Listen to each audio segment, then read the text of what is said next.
Introducing the IKG, the invisible keypad gesture. Panel PCs and kiosks are typically designed without physical input devices, leaving touchscreen as the sole method to access the system. By tapping a secret passcode as on a phone keypad, EETI's IKG feature allows the operator to pause the touch function alone without interfering with the system. This allows the operator to make a quick maintenance or cleaning.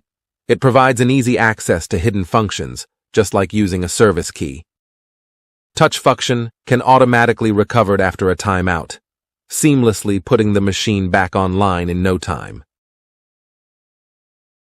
The potential applications of the IKG are extensive. It can use to trigger a maintenance menu, or to activate an application, such as touch mode switcher for adjusting touch sensitivity.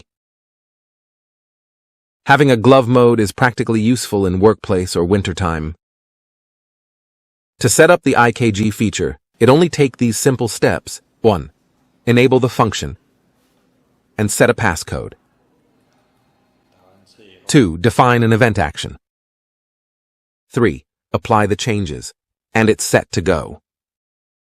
For more information, please contact the EETI sales representative at touchsales@eeti.com.